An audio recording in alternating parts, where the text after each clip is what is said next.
We've never done the pre-sale ticket here. So it was obviously just don't play at the Whiskey, even though now they love us at the Whiskey. So now, I mean, obviously coming through as a touring band is different. But I don't know. We got shows at the Knitting Factory without having to pre-sell stuff. We did one show at the Cobalt, and then we played other places. Where else did we play? That's it. Derby. We played some places like surrounding LA. Played in like Thousand Oaks. Played a Kung Fu dojo. Karate dojo. Kung Fu Corner or something. Yeah, that was. I think that was the one in Thousand Oaks. We played like a couple house parties that were pretty fun and stuff like that. Yeah. But no, for as far as the venues, I don't know. I couldn't tell you how we did it. We just contacted promoters, I guess, that liked us and that just, but we always had like a hard work ethic. People saw that, so I guess they didn't really need to make sure that we sold tickets, So. What about when you went back to Houston? Houston's totally different. Houston, you just play. There's not as many bands. The reason why they're able to get away with it here is because there's a million bands, and especially now that metal's a lot bigger, there's even more metal bands to compete with out here. I couldn't even imagine what it would be like right now, but in Houston, there's not really much of a metal scene, so we got like all the good shows, all the good touring shows that went through Houston. We were on them. So, and now obviously we headline there, so it's pretty cool. When they brought the idea to you to go back to Houston, what was your initial response? Initially, you're like, no way. Why? Why'd you even ask that? But But we got to start from the beginning. They didn't even like the idea of doing instrumental. We had to sell them. We had to sell them on instrumental, and then sell them on the idea of doing instrumental, and also moving back to Texas and pursuing that. Chris and I basically laid out like a whole plan. We're gonna move back. We're gonna save up some money, record our own album, shop it to labels, get a van, trailer, start touring, play some shows, all that stuff. That's a ridiculous guideline that I'm sure like thousands of bands do and don't achieve, but I was just like, this is what we're gonna do. I told his parents we're gonna do this, and they're looking at me like, this kid is telling me all this. It's like, how is this gonna? And then we did every single thing on time. I think a lot sooner than we all thought it would happen. It's just hard work. I tell every band, they ask us for advice all the time. I just tell them it's just hard work. But from what I remember, we decided we were moving like 6 months in advance or something like that, about half a year. I didn't even tell my parents till about a month and a half or 2 months before we left. I was just dreading telling them. Yeah, we had to come over and sit down with Jordan's parents. And, I'm all nervous trying to tell them like it's for the best of the band if we just make this move. And I was 18 at the time. Yeah, he was 18. That's why we just felt like we needed his parents' support and his parents' support since they were younger to as far as we knew we would just move back in with our parents back at the house, save money and stuff like that. So and that's another thing. Luckily, Chris's parents and my parents were very supportive in the whole process, and Jordan lived with Chris's parents and Pat lived at my house with my parents for a while, for like 3 years. So they were luckily all four of us. All of our parents were real supportive. So you got back to Houston, you had the game plan, and what was the first thing that you did then on the game plan? We started playing shows, and then we went out to Austin, recorded Monument, and then self-released that. And once we self-released that, it was just sending demos out. We did like I think 200 radio stations, over about 200 for review, and just started like showing labels that we had like a work ethic, selling our own record. And so that's really what brought in Prosthetic, is they saw like the work ethic, and we actually met some of those guys, and they were talking about how they would never sign an instrumental band and all this, and so it's kind of just, I don't know, it's just interesting the way like all the pieces kind of fell together, I guess. And did you used to intern at Prosthetic?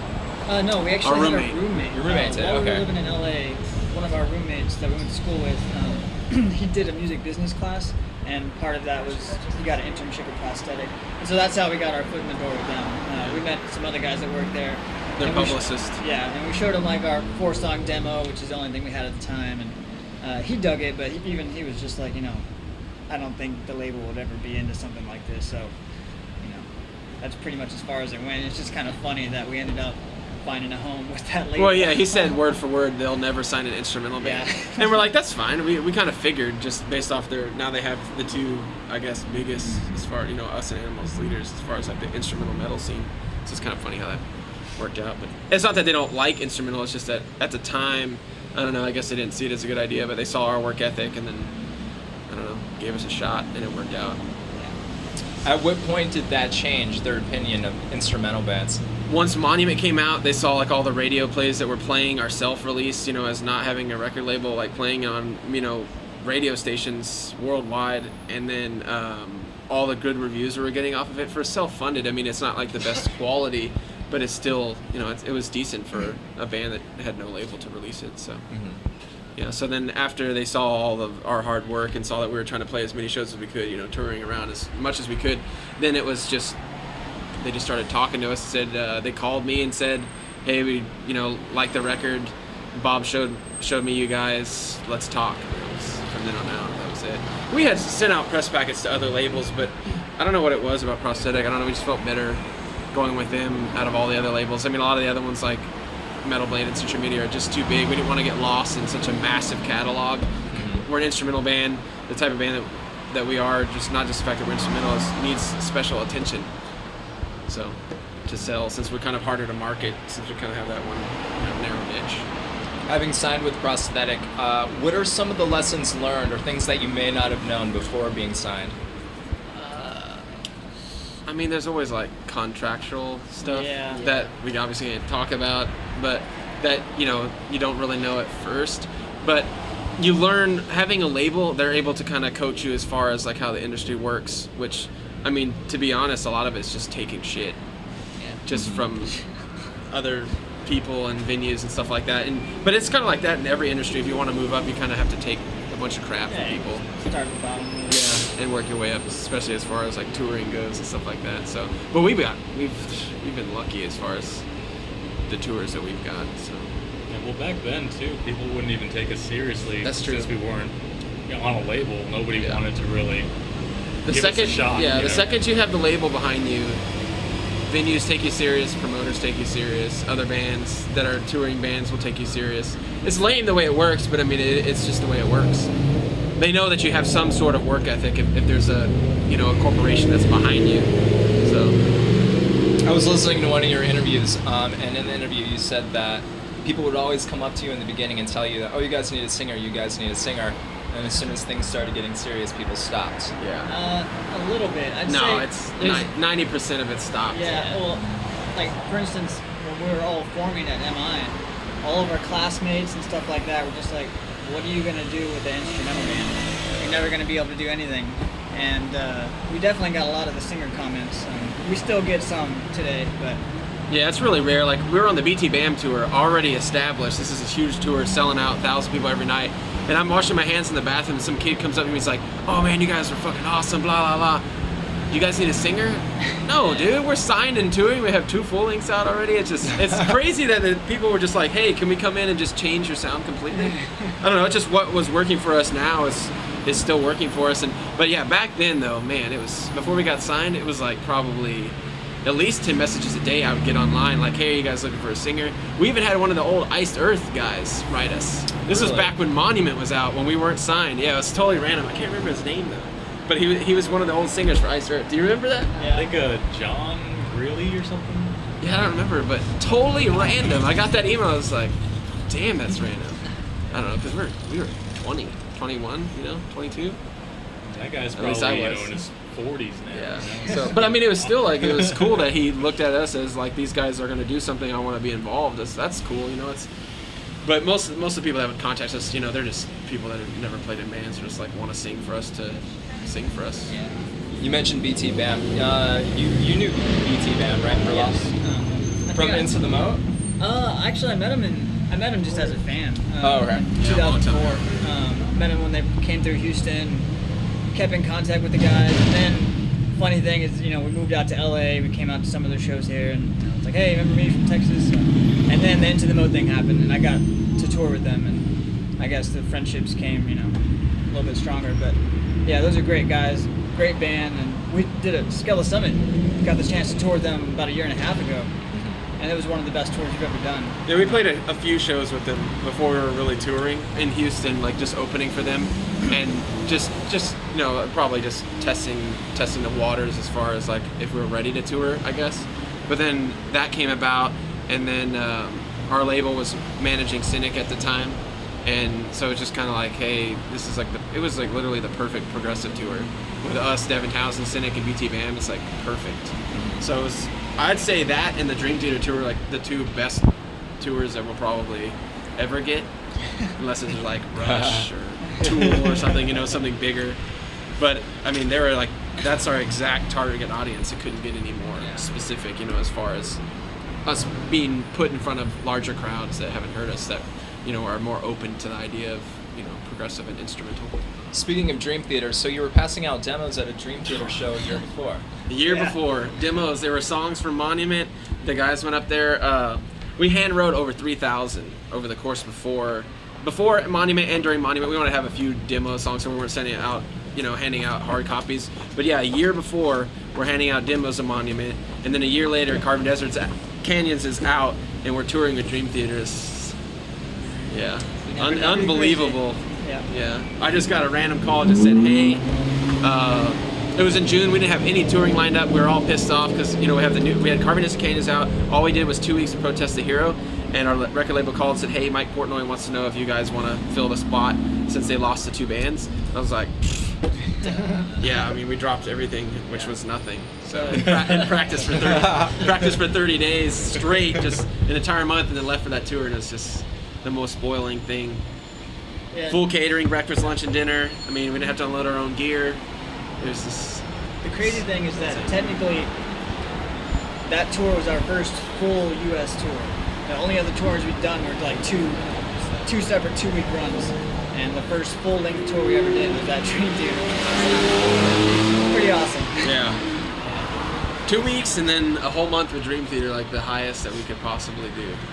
So it's a pretty incredible experience. Plus, like my dad's a huge fan, and we've all grew up listening to Dream Theater, so it was like an honor just to.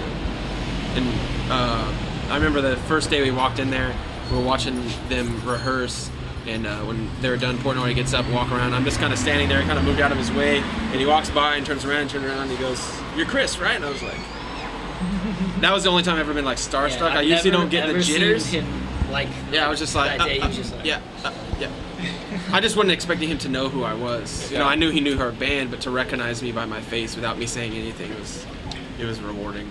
Did Portnoy get the demo, one of the 3,000? No, he got. No, we actually asked him about that because we gave one to the management and one to Jordan Rudis, I think. Yeah, the keyboard player. Yeah. And he said that they get 200 demos on the course of a tour. They don't get to listen to them all. So I'm like, yeah, I figured you didn't. He just heard Carbon Desert Canyons and liked it. That was his choice. Yeah. And if Cynic's watching, I'm sorry, but we beat them out on that tour. If we didn't do it, they were gonna pick Cynic.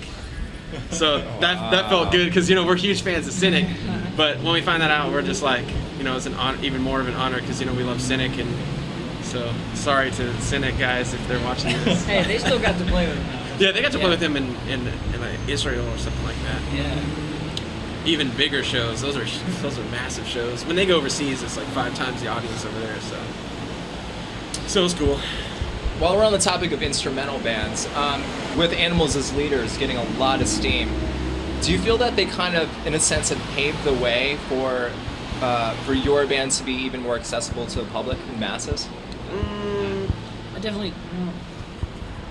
It's a little of both. I mean, I'm sure if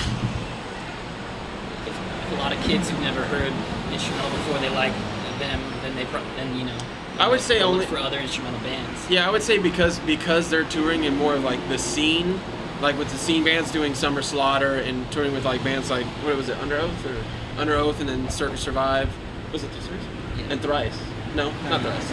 But like more scene kids, like younger audience, they kind of like help them see that instrumental can be cool, I guess. But I think just overall, like the music industry is changing, not just instrumental, but like people are wanting more in their music, not just like the same old crap, I guess. I think kids are looking for more intelligent music out there. They're just getting bored of the same stuff over and over. Like they just want something that's just new and exciting and intelligent. Like I was saying, that's why like progressive lately I feel like has grown. Like as a genre, just progressive rock, progressive metal has grown so much in the last couple of years. And the I think scene. Yeah. I just think that's probably what helped us the most. Is just people are looking for more interesting, intelligent music. probably just found us through that. But really, the Dream Theater tour is what opened every door for us, and still does, because they're like, you know, a person will listen to our music, and their friend will like, hey, check this band out. I'm cool. Oh, they tour with Dream Theater. Okay, I'll check them out. You know, so it's like an easy way for us to sell our band by saying we tour with Dream Theater. You know, when we you know, try and get more endorsements and stuff like that, it's just easier for us to, you know, say, hey, you know, people will take us seriously. That's gonna be loud. Yeah. So I don't know. That helps, but yeah, them, and it's just kind of now it's like the first time, like with us and them touring, that instrumental bands that are like actual instrumental bands and not solo projects like Steve Vai and Satriani have actually toured and are actually doing well, I guess. Because, you know, there's bands like Canvas Solaris who never really toured and are a great instrumental band. Who else? Explosion in the Sky, they tour some. That band's they're big pretty on their own. but they're- though, yeah. Again, they're like completely different type of instrumental band. Yeah. What about bands like Terra Mellos? Yeah, we actually talked to those guys a long time ago when we used to live out here about doing shows together, but I don't think they're touring much anymore. Plus, they were instrumental, and then I think later on in their career, they had a singer. They do have a little bit of vocals now. Yeah, I think they changed over. I don't know what they're doing now. I haven't talked to them forever. But that's one of them. And then like Sleeping People. But they're way more underground, I would say, than... From Monument to Masses. Oh yeah, From Monument to Masses is a really good one. Yeah. They're more on like that kind of like indie rock with lots of tapping stuff, but they got samples over their stuff. They're actually really good. That's another band that I don't think is doing much touring. I don't hear anything about Russian Circles. in a Yeah, while. Russian Circles and kind of... They're working on a new album that comes out in October. There we go. Nice. Boom. Now we have heard. So the collective came out on March 1st. What's in store for future stuff? Is there new material written? No. Just Sadly, touring? no. I had half like the collective written before Carving Desert Canyons came out. I was already like, the second we were done in the studio, I just went home and started writing more. But lately, I'm working on a modern kind of jazz clean record, like a solo album. But we have like some stuff that we didn't use for the last record or just didn't make it in that we are going to use. It's not that we didn't like any of it, but we don't have any song. We actually are gonna, after our we're gonna do a headliner in October, headline tour, and after that I think we're gonna take the winter off, and that's when I think we're gonna start working on new stuff. I mean, it won't be a new record anytime soon, but we're gonna get to writing, at least get ahead. Our stuff takes a long time to get ironed out and finished. I don't want to get behind, and then it's like, hey, you got 2 months for the studios. That doesn't work for our kind of band. Tell me a little bit about the modern jazz solo record that you're I hate saying it's jazz because I don't want people to think that it's just traditional standards. It's just I just want to call it a modern clean record. I'm just writing, I just wanted to do it, just an all clean record. So it's going to have, you know, sort of some classical, some jazz influence, but it's all so modern that it's just really just a clean guitar album. So I'm actually doing it myself. I'm not sure who I'm going to have record it. The guy who did the collective, Mark Lewis, said he wants to do it. I wanted to do it. It's just a matter of figuring out when, because I still have a lot of writing to do. Since we've been touring so much, I haven't had much time. But I'm really excited about it. So, and then of course these guys are going to play on it. Will that be an actual release through the label? Or just something that you I'm not sure. self-release? I'm not sure yet. I kind of want to self-release it since it's kind of, I mean, snap of the fingers. You put it on iTunes, Amazon, and we self-release Monument. So I'm so good at knowing how to do the business end of it that I'm not really worried about it. But I'm gonna show it to Prosthetic and see what they think. But I think I'm gonna self-release it. So I own some of my music.